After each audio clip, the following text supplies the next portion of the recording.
This episode of Practice Disrupted is supported by Monograph, the cloud-based practice operations solution built for architects by architects.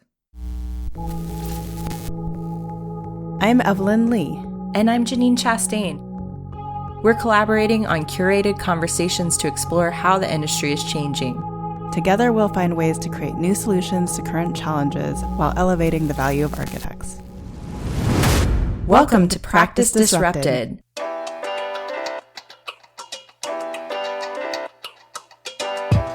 Hi, listeners. Hi, Janine. Hi, Evelyn. Hi, listeners. This is the second time we're bringing on today's guest to the show, to Practice Disrupted. And that's because he has a really compelling story to tell about his journey as an entrepreneur. He started at Shop Architects in New York and became one of the founders of Case, which was later acquired by WeWork. And he is now the founder of Teal. Many know Dave's name and work, but we thought it would be interesting to go back to the point in his story where he started Case and talk about what it means to run a service-based practice. So some of our listeners will know what Case is and are familiar with them being acquired by WeWork in 2015. However, we're interested in really looking at the story of Case prior to WeWork. And so that's a lot about what this interview will include. Case was a building information and technology consultancy founded by three team members, Dave Fano, Federico Negro, and Steve Sanderson in 2008. They became a successful enterprise because they found a gap in the industry and were able to position themselves to help design firms develop and think about the technology supporting their projects. And this included everything from project consulting around BIM to strategic management consulting around technology as a whole, implementation, and software development. And Dave's going to get into that in the interview, but basically, this is a case study on Case and the entrepreneurial side of how they identified a gap in the market and provided a solution that had a big influence on the industry. So here is David's more formal bio. David Fano, CEO of Teal, is a serial entrepreneur and architect by training. He has built his career by creating high-growth teams. So we've already talked a little bit about how he founded the building information and technology consultancy Case, which sold to WeWork. But his position at WeWork, he actually served as chief growth officer and increased the unicorn startup revenue 100% year over year for 4 years by growing the team by 2,000%.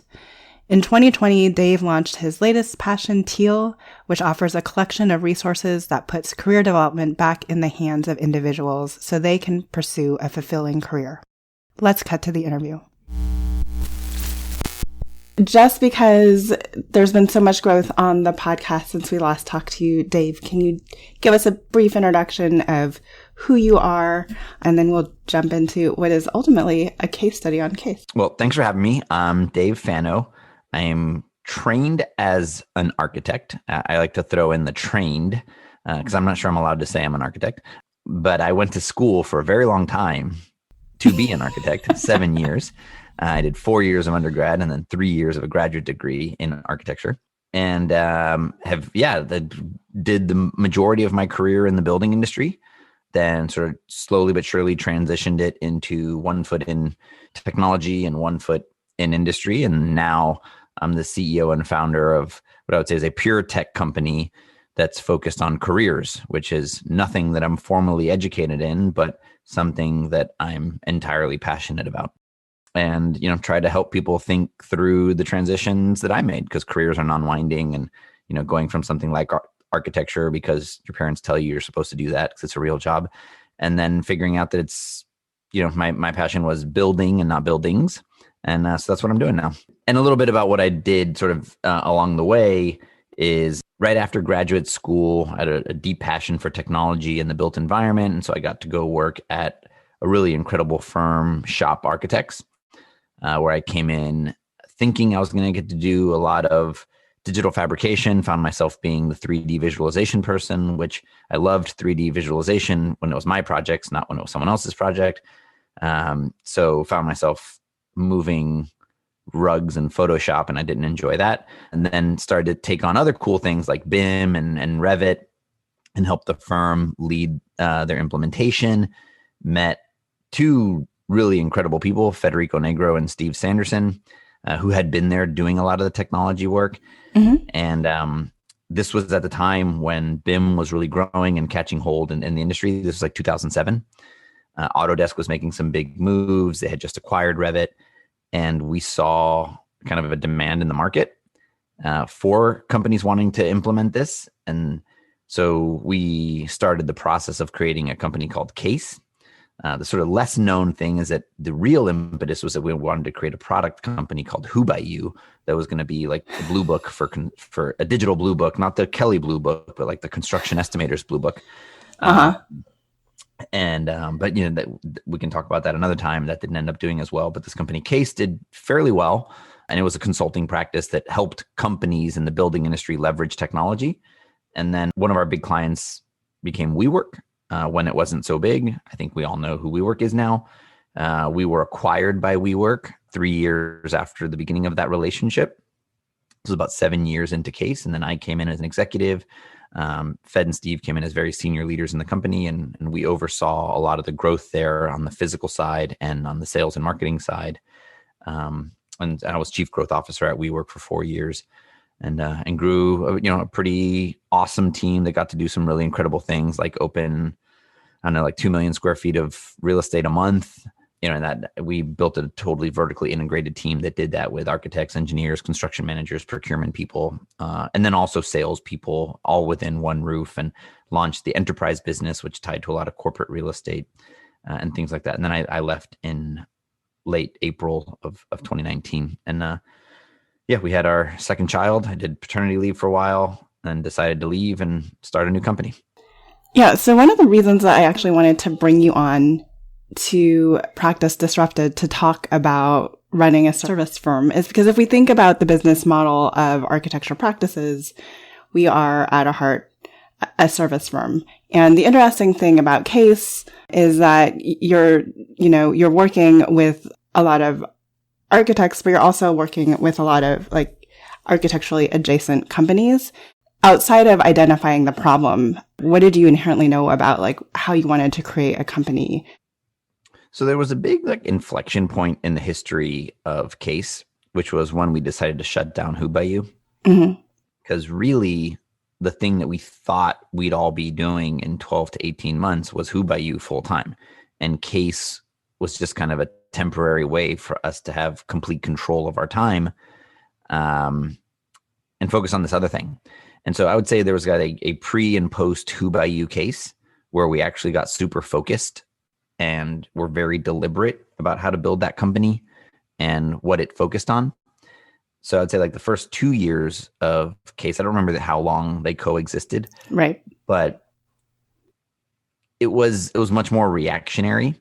We were doing some things like we had a blog called Design Reform. We were putting out a lot of content. So we were lucky to get some inbound, and, we had been doing speaking at a lot of conferences, and we were able to draft off of the brand that we had built for ourselves by working at Shop and their incredible brand as a company and how innovative they were.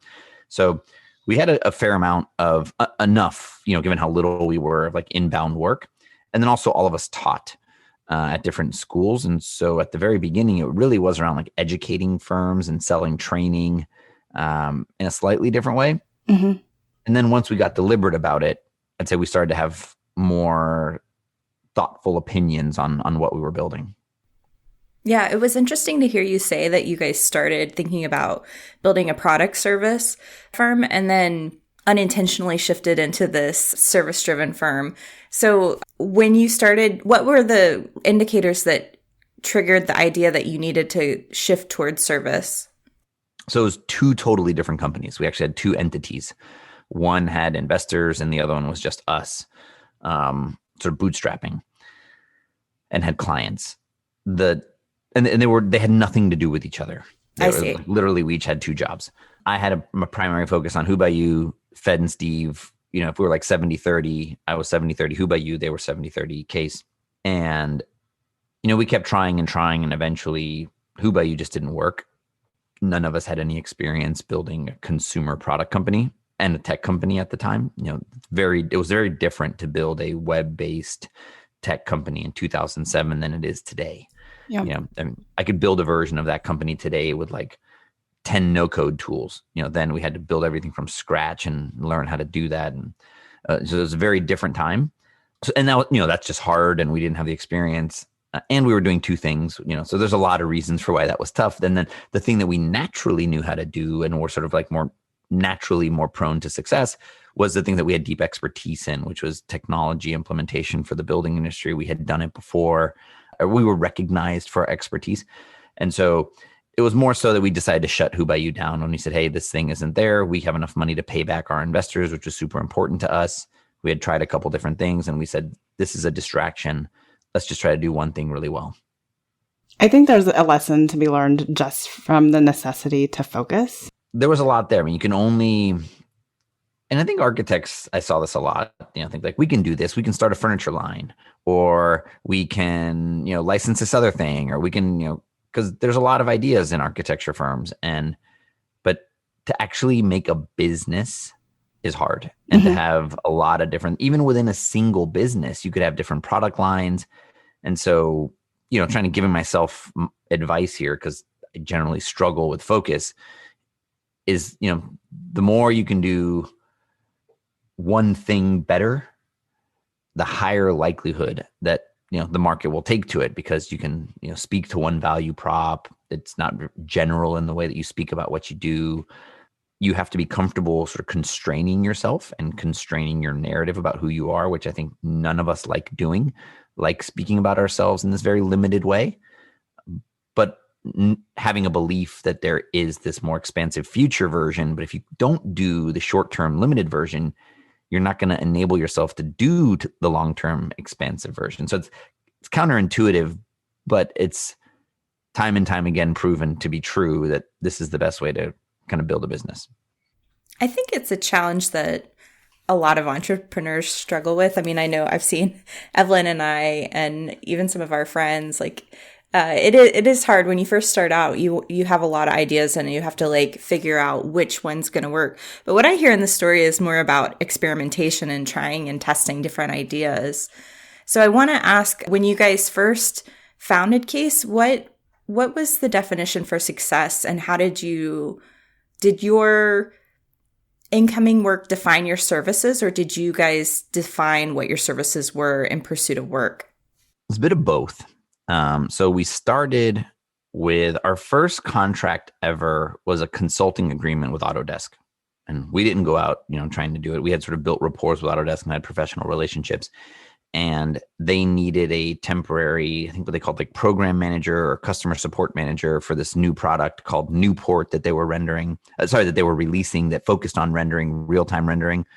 It ended up having a different name. I can't remember what the final name was. Oh, Showcase. It was called Showcase, or it was like the merging. But anyways, I knew visualization really, really well. It was kind of one of my expertise. Sean Young was the person. I had worked really closely with him on some other things.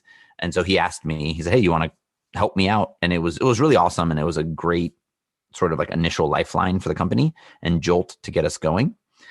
And then I was also teaching at Columbia at the time. So between those two things, I was able to enough. I was the first person to leave. We also had this kind of like phased rollout.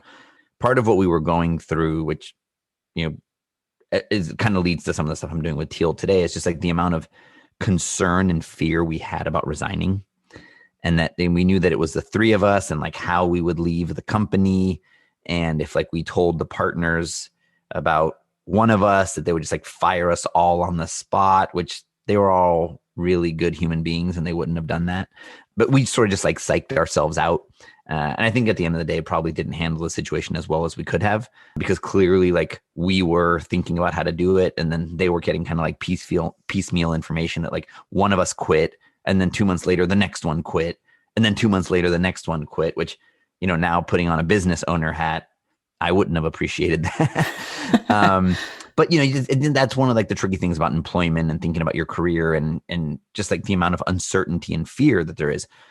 So once we were all out, which kind of took a minute, and that actually happened faster than we anticipated, right? We thought we were going to be doing Who By You for a while. It was going to take us a year. But what started to happen is that we started to get demand for Case.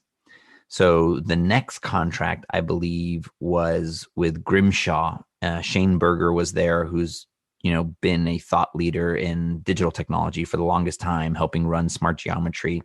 And Grimshaw wanted to use Revit. And, they saw that we had deployed Revit at a firm like Shop that was really design focused, because a lot of people thought Revit at the time, this was Revit in 2008, was really for like CDs and that's it. Yep. And that you couldn't do sort of like high design projects in Revit. And they had been awarded the Museum of Science in Miami, which was a pretty complicated project. And this, I was friends with Shane. He said, could you guys help us do this? So we came in and we trained the team on how to use Revit. And then they said, hey, can you help us with some energy analysis and energy modeling, which was actually Steve's expertise. And so then Steve resigned, and that was a project that could kind of sustain him. And then there was another big potential project with Turner Construction, because I had a relationship with someone there. And, so a few things came in, and within 4 or 5 months, we were all out, and which we did not expect to do it as quickly. And there was enough work to keep us all busy, for the next few months, not indefinitely. And that kind of just like, put us in the state of survival of like, okay, now we got to go get more work because we're all out and this has to sustain us all. Now, we were taking very low salaries. I mean, I think all of us were paying ourselves like $50 an hour or something. It's interesting. So you grew, but you also had like a really important network, I feel, to draw from to make those connections and growth. Is that inherently a part of who you are? How do you develop a network not knowing where you're going? So there is something uncomfortable about networking for the sake of networking. And I think some of us have more of a need to have a purpose to take action than others. And for me, speaking for myself, I just like meeting people. And I like the experience of meeting people with really no intended outcome. And so that has sort of served me well over the course of my career, that I've just gotten to meet a lot of people. And then I've not been that bashful about asking for help when I needed it or reaching out, so Shane and I spoke at conferences together. Steve was involved in smart geometry. He was very familiar with the work that we had done. And as soon as we were out, I'm like, hey, do you guys want to use Revit? Like, this is what we do. We deployed it at Shop. We just started to kind of pitch all our friends. One of our good friends, Nick Rader, was at Snowhetta at the time. And so we said, hey, does Snowhetta want to use Revit? We can help you guys. They ended up hiring us like 5 years later. That was kind of one of our first pitches. James Brogan, who led technology and is now a partner at KPF, had been a huge supporter of ours and would bring us to conferences and to speak at the firm. And so one of the first emails I sent was like, hey, James, do you guys need help with Revit? And we just sort of started to pound the pavement. But they were warm leads. They weren't cold leads. And we were able to two things, like one, leverage the relationships we had, but also two, build on the reputation from some of the thought leadership we had been doing in the market. So it was just like a friend. It was, it was a person who we were friendly with, but also had like professional respect for us. Right. Even in career development, I know that's his expertise, but between career development and your entrepreneurial journey, like you create these networks and like you have to like figure out what you want to do in the world. And it is kind of like a little bit unknown where you're heading and how those connections will benefit you later, or if they will. And it's an essential skill you have to develop. Cal Newport, who writes a lot around different like sort of business topics, he's got this term of career capital. He coined it in this book called Be So Good They Can't Ignore You, which is around developing deep expertise. But I think that network is another form of career capital. It is an investment you're making in the long term, like a retirement fund. It's there, and like no bad can come of it. The only bad is that people who are maybe a little more strict with their time have a hard time reconciling like the direct ROI on that time. But if you approach it with this is just kind of like a seed I'm planting, and one day it will sprout, and then one day it may bear fruit or not.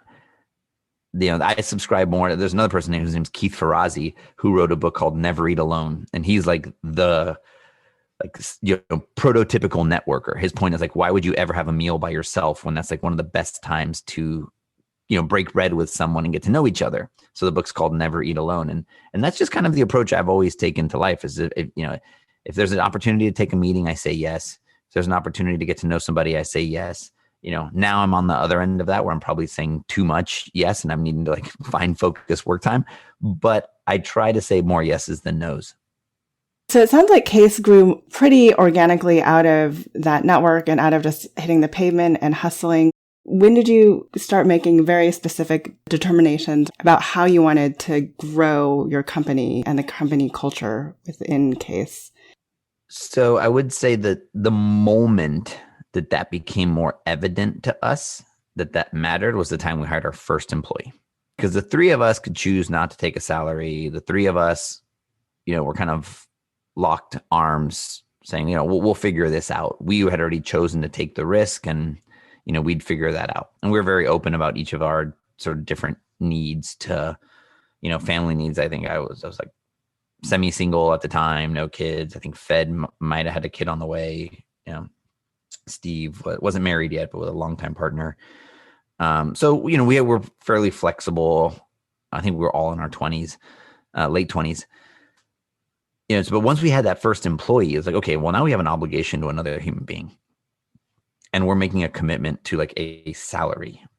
Because we didn't go an approach with contractors and hourly employees. It was a salaried employee. And then we said, oh, wait a second. Now we have we can't just choose to not pay ourselves anymore. There's a different floor. Before, the floor was zero. All three of us could just choose to not take salary one month. Now the floor was this person's salary. That became the new zero. And then that just brought a different level of pressure, right? Because this person who was interviewing with us, his name's Mark Green. He's a really impressive leader in the sort of design technology space now and has done some really incredible things. We work together at Shop. But, we kind of had to tell Mark, yeah, we will be around long enough to support you. He resigned from another job to come take this job. Now, he had a tremendous amount of trust in us as individuals, a high enough tolerance for risk to do it because he had enough business savvy to know that we were a fledgling company. Mm-hmm. But, we did have to show him look, this is the work in the pipeline. This is how we think we're going to do it. This is how we think we're going to grow. Even for ourselves to have the confidence and be able to sleep at night that, a person's livelihood depended on us. So you started with Mark. What was the size of your employee base at your highest peak? We were 63 people, including the 3 partners. Okay. And so I'm curious to talk about that process of growth from Mark to 60 plus employees. As you stepped into your role as CEO, what were some of the struggles that you faced in that growth process? Oh boy, so many. I always reference this as one of the big unlocks in Case's growth. It was when Fed, Steve, and I sat down and were very intentional about our roles.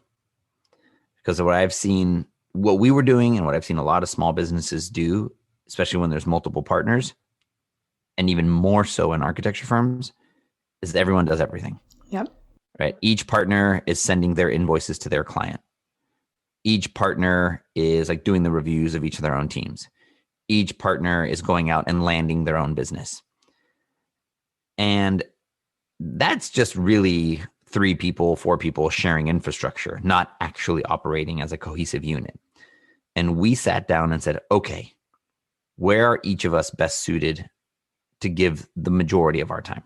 Sure, we all got to go land work, but Dave, you're going to go land the bulk of the work and you're going to be okay with that. Okay, we're all going to be on top of our billings, but Fed, you're going to run finance because you are more comfortable with it. You're more judicious with spending. That makes sense for you. Steve, you're super operational and you're going to focus on that, the trains come in on time and that, all our resourcing is good and that we're managing all our projects right. And from the day that we did that, everything was different. Then there wasn't these expectations of well, why isn't Steve closing business? Why isn't Fed closing business? Or why is Dave not emailing his clients and getting those invoices paid? And because I just didn't gravitate towards that stuff. I was more excited to go do more deals and go find more stuff. And then there was an understanding of expectation and we were aligned. And then we were all actually each playing to our strengths. Then we were really a team. And from that day, it was a very different approach to the business. And we could become far more deliberate about what we were building and what we were trying to do.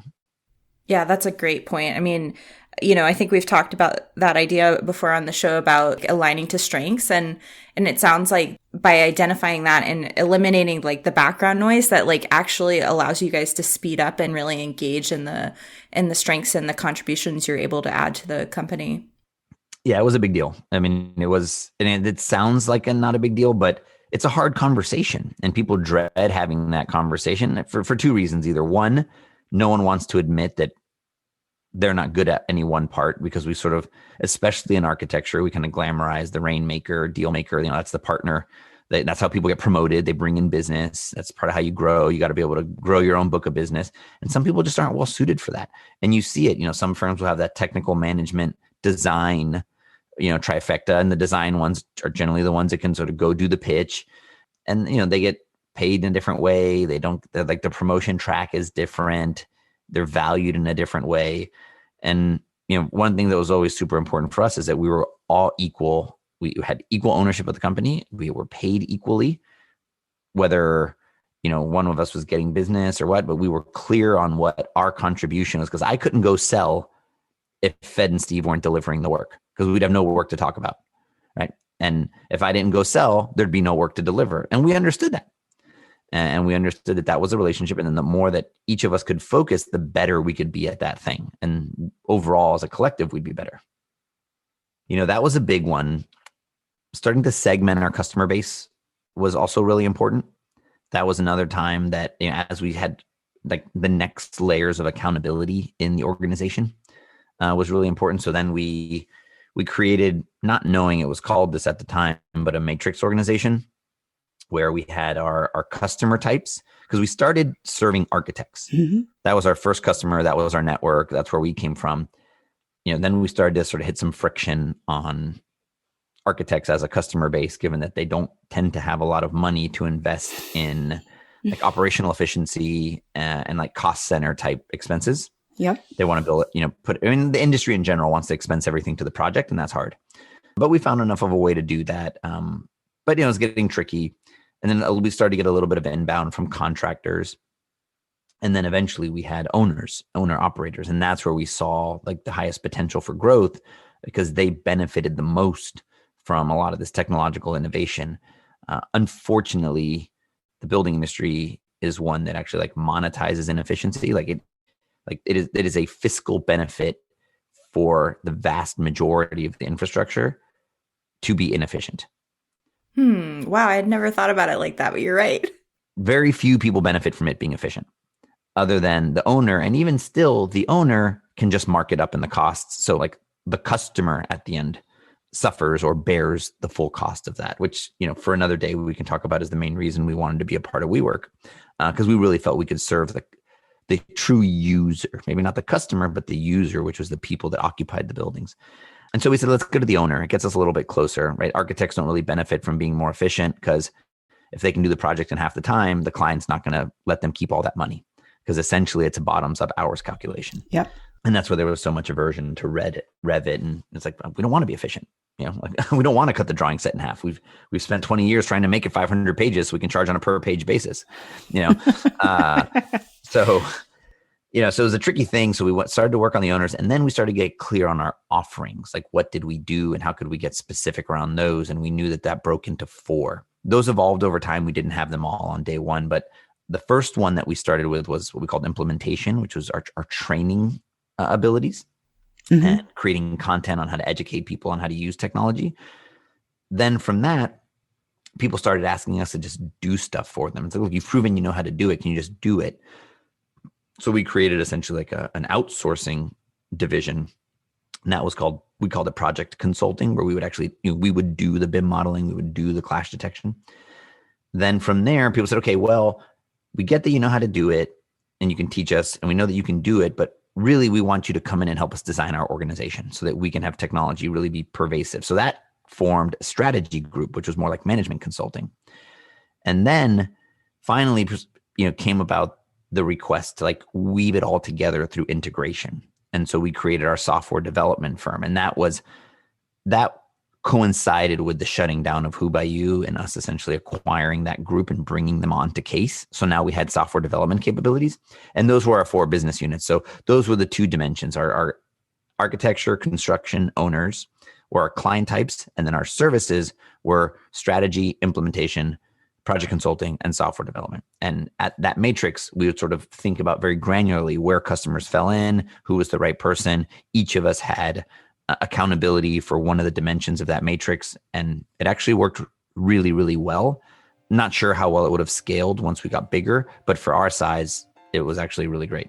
Let's take a break from this conversation to talk about our sponsor of this episode, Monograph. We're proud to partner with Monograph because they are helping to transform the practice of architecture, one design studio at a time. Tired of using dated and clunky software to manage your firm? Or do you feel frustrated wrangling all of your spreadsheets to get a clear view of where your project stands today? Monograph is here to help. Designed by architects for architects, Monograph allows you to track your time, your projects, and your budgets in real time. With their awesome Money Gantt, you can immediately understand project performance across your entire firm portfolio. Need to adjust your projects week to week? Their new tool, Resource, allows you to reallocate your team's time and track its impact on your remaining budget. Be proactive with Monograph. So now you've introduced the owner side to us. So tell us a little bit about WeWork and how that relationship evolved over time. Going back to our previous discussion around networking. Yep. So WeWork came about through Who By You, because I would go and code at night in a WeWork. I was actively using Twitter in the early days, and I was trying to get people to use Who By You. I met this awesome person named Jesse Middleton, who's now lead investor in Teal, sort of bringing it all back full circle. He said, sure, I'll try it. We got to networking. He was very close with this new company called WeWork, and they were doing some cool things. He said, hey, you should come at night. We all hang out in the lounge of 154 Grand from like 10 p.m. to 2 a.m. coding, and we get pizza. Nice. And so I would go there.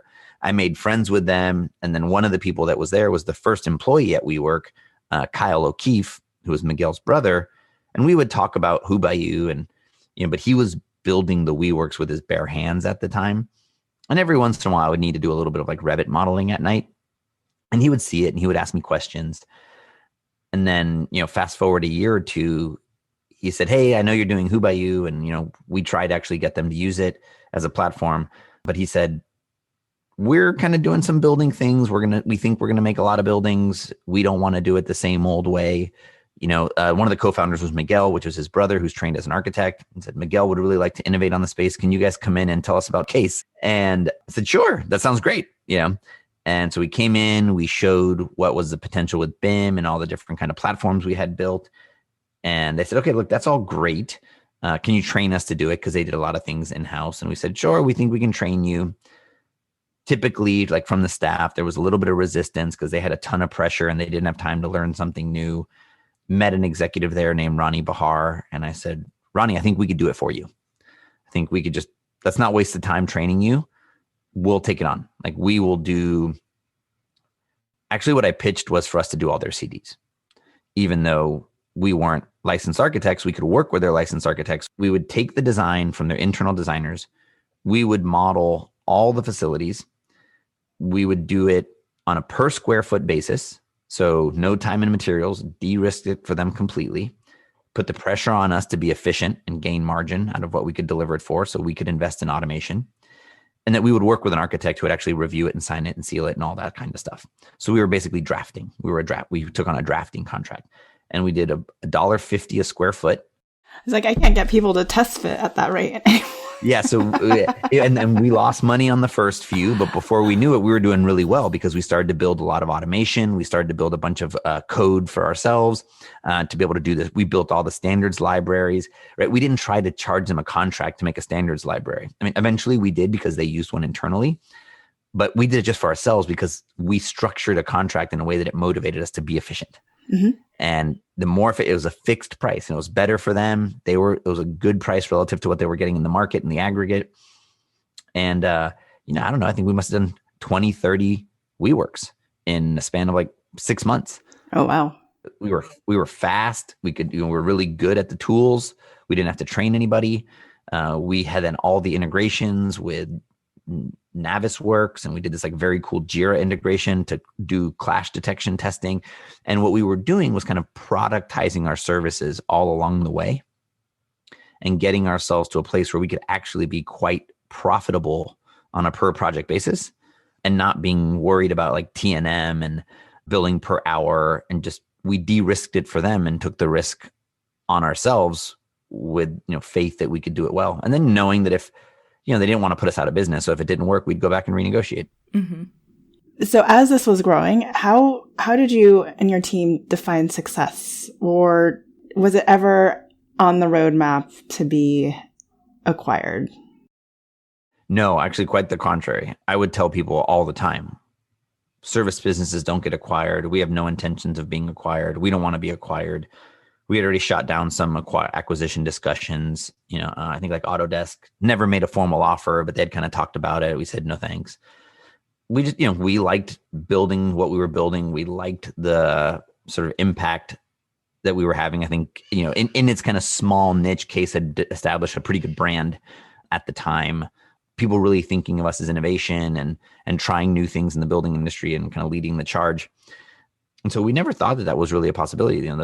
What success looked like for us was having an awesome culture, loving going to work every day, making money, and being okay with that and talking about it. That was not a bad thing.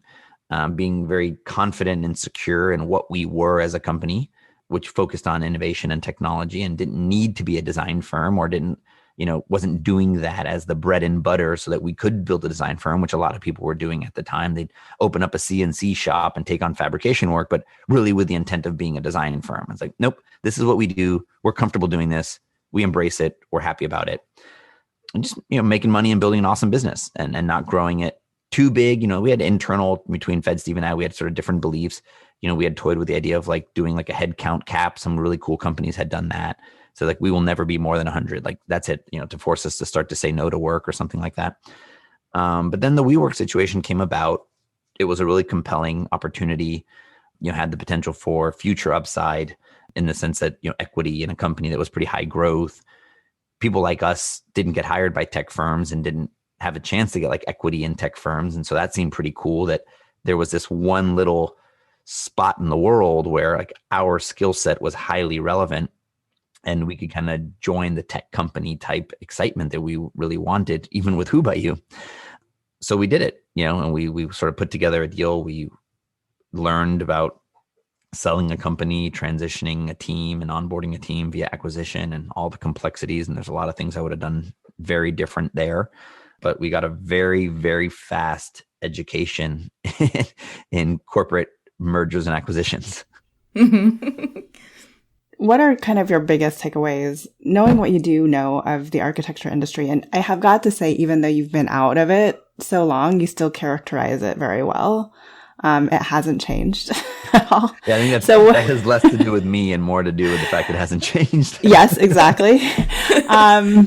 What are 2 or 3 takeaways that you would like to leave with the architecture profession about how they could be doing business better, what they should be doing differently, how they should be treating people? That's a big ask, and that could go any which direction.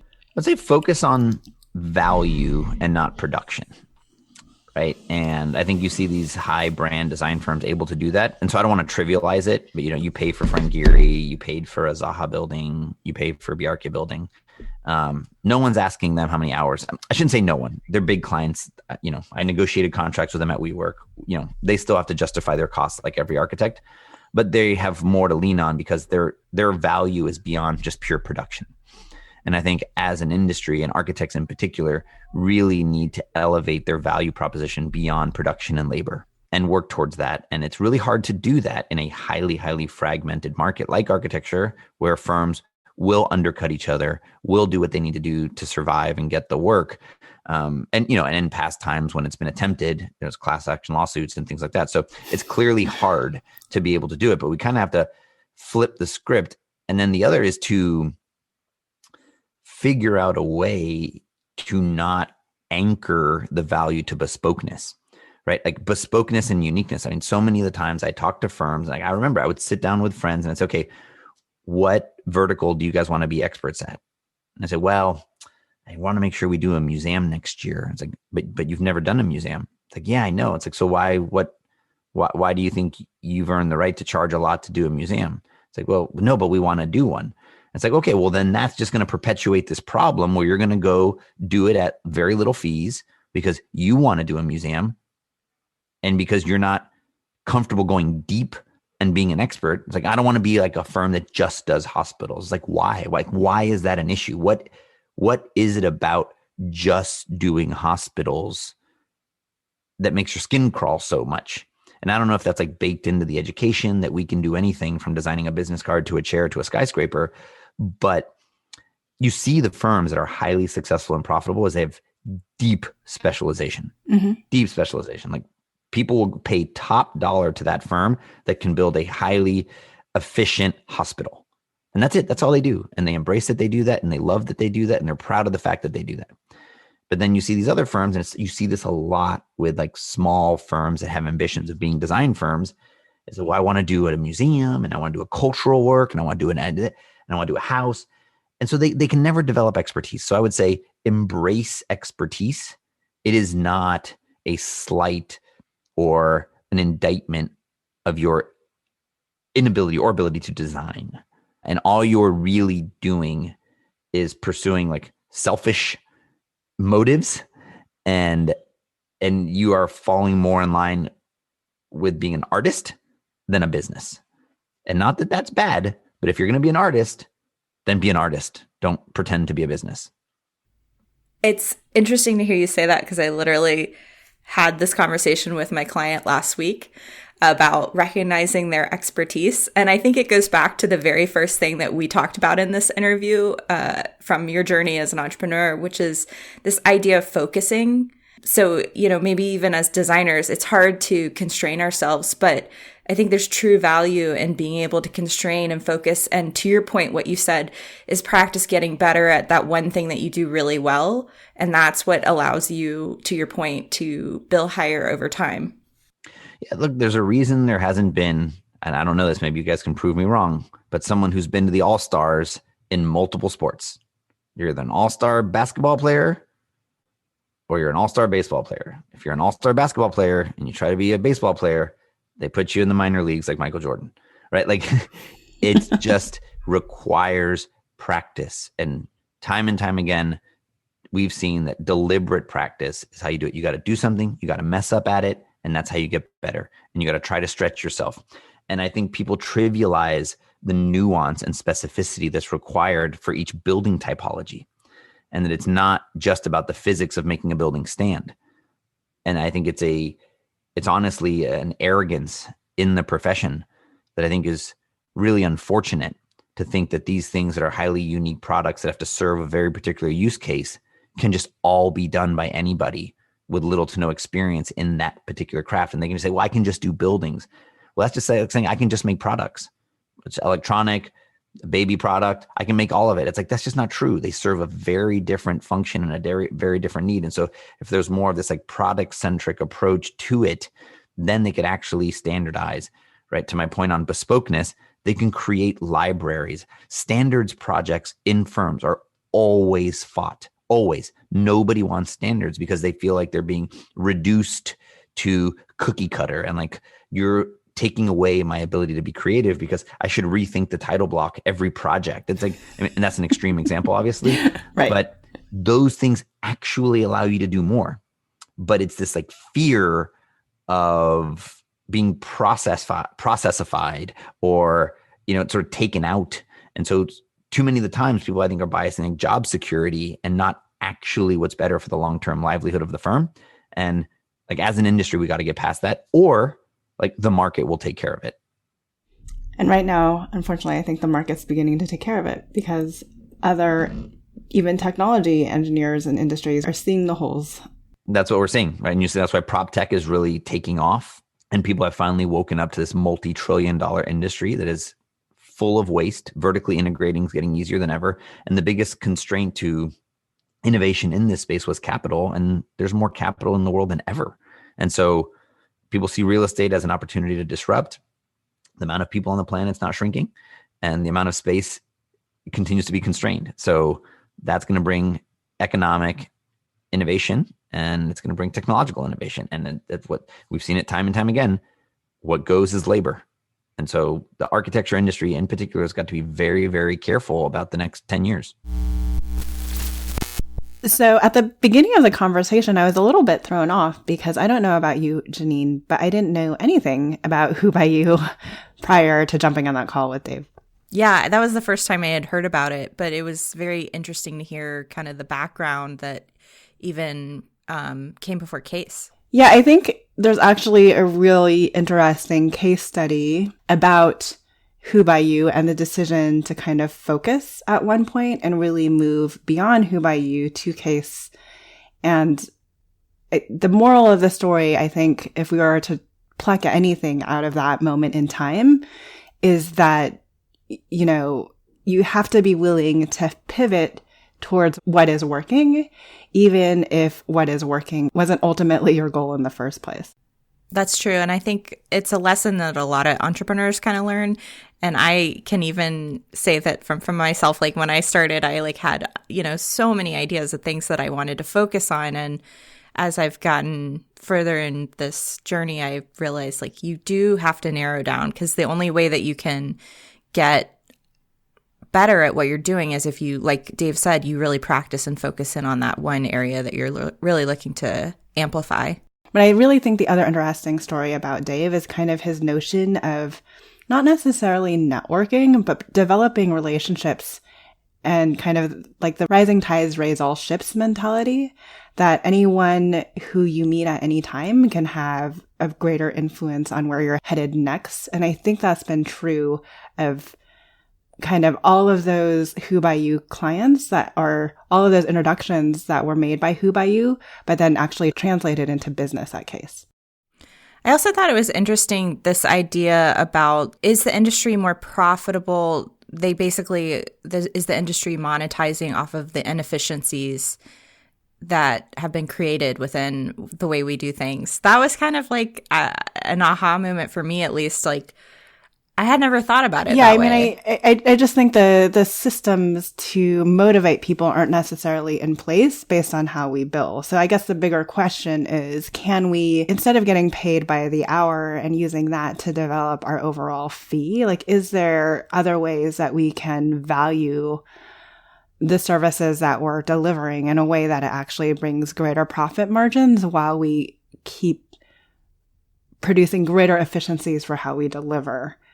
Yeah, exactly. And I mean, it does go back to the point Dave kind of left us on, which is this focus on value beyond production and labor. And I don't think it's necessarily even just entirely on the staffing side in a design capacity. I think obviously in the construction phase, like there's a lot of area where those inefficiencies show up and create problems. But if we start to look at like, where do we shift the value to create revenue in a different way than just purely on hours and time, I think then we yield like a new way to increase like the value of the industry. And I think this goes, and I just want to be clear, this goes back to kind of a notion that we're disincentivized to be more efficient. So I remember working on a firm that says like, we need you to bill X number against this project.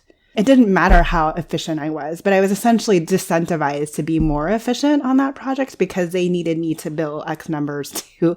They were telling me, we need you to bill X numbers towards this project. We need 80% of your time to be billable to a project. And if it's not, then we're not making enough money to keep you. I mean, they didn't say it that way, but they kind of said it in so many words. So then me as an individual employee, like, even if I find ways to put in greater efficiency, I'm like, I'm disincentivized to kind of share that with my employer. I agree. And I think, I do think speed is always a thing that we try to manage around inside a design firm, but inefficiency is like not, because it clashes up against, I think, creativity, which is what is always protected. It's the highest value. And I want to take this idea back to prior to when Case was acquired by WeWork, Dave said that WeWork actually hired Case to do some work. And one of the things that he talks about is productizing their services. So from a small firm standpoint or a medium-sized firm standpoint, I think a couple of things you could think about are, when we try to protect being a creative entity, where can you create efficiency and where is it that you want to keep space for creative interpretation and flexibility? And I think when Dave talks about this productizing their services, he's thinking about like, what are things within what he does that he can repeat and package? Now, I'm not saying that every firm can standardize everything, because obviously there are things that you have to create custom, like a stair detail or like an exterior facade that you want to customize and create for your client and specific to the project needs. However, within that, there's probably frameworks that you can start to package that become repetitive. And certainly one of the easiest ones is when you pick a project type. I think firms that navigate towards being deep in a specific area of expertise really have an ability to market their services effectively and win new work that maybe is a little bit easier to onboard than those unique one-off projects, because they have the deep bench of project types that allow them to win the client over, which is what they're usually looking for on public projects. Yeah, I mean, I think that's especially true of public projects. I think there is an interesting balance, though, that we need to draw between having enough diversified revenue coming in that when your one client in that one sector isn't building, you're still able to make money, but gaining the knowledge you need to build the expertise and to be really deep in one subject.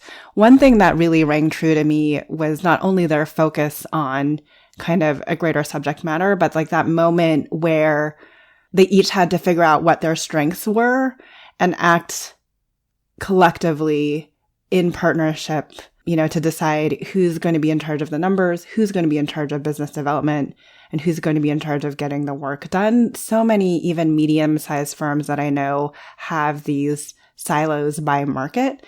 And it is, if you think about it, you're running for every single silo, you're running, it's like mini firms within a larger firm, unless you actually are truly sharing resources and playing to everyone's particular strengths.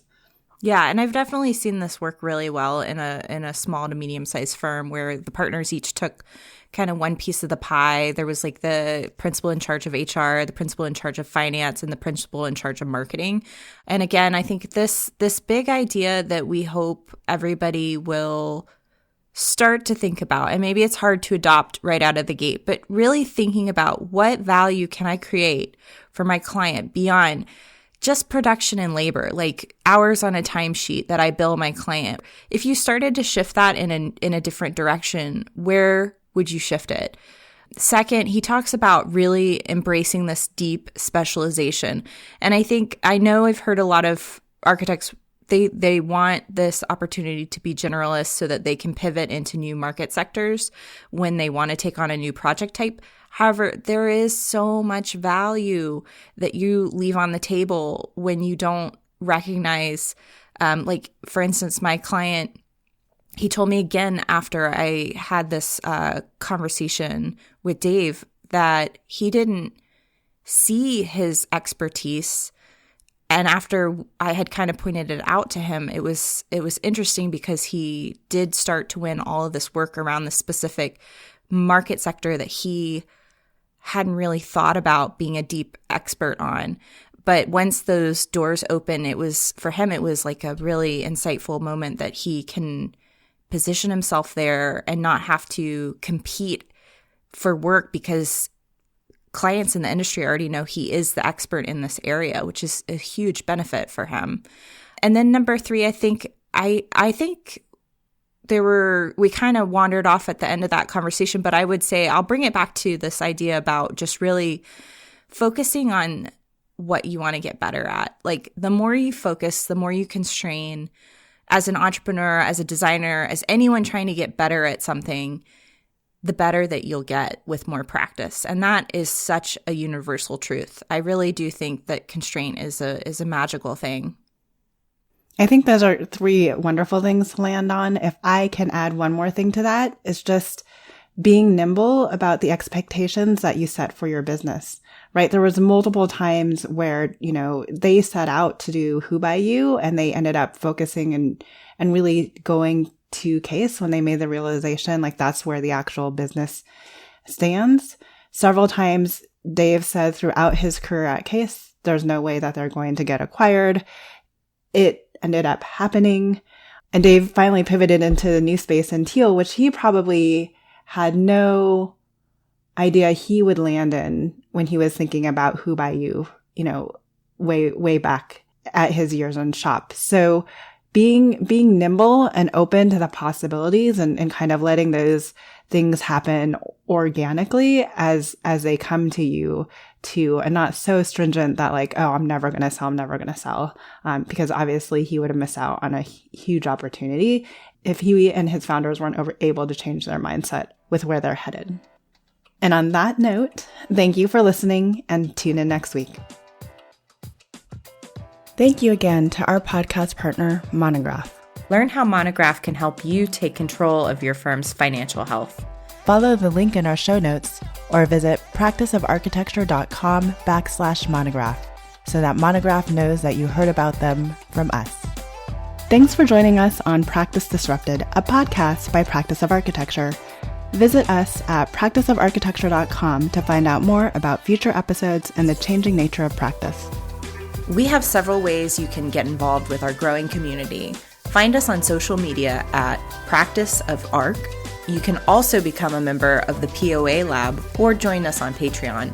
And if you want to take your career or practice to the next level, Janine and I also consult, provide workshops, and speak regularly on this research, and we would love an opportunity to collaborate with you. This show is part of Gable Media. You can learn more about other podcasts and video channels in our community by visiting gablmedia.com. We are also looking for sponsors who want to partner with us in 2021 and beyond. If that's you, please contact me directly at evelyn@practiceofarchitecture.com. If you like the research we're doing here, please help us out by leaving a rating or review on Apple. We appreciate you subscribing on your favorite podcast app. Don't forget to share with your friends, and feel free to let us know what other topics or speakers you're interested in hearing from. Thanks for listening, and see you next week.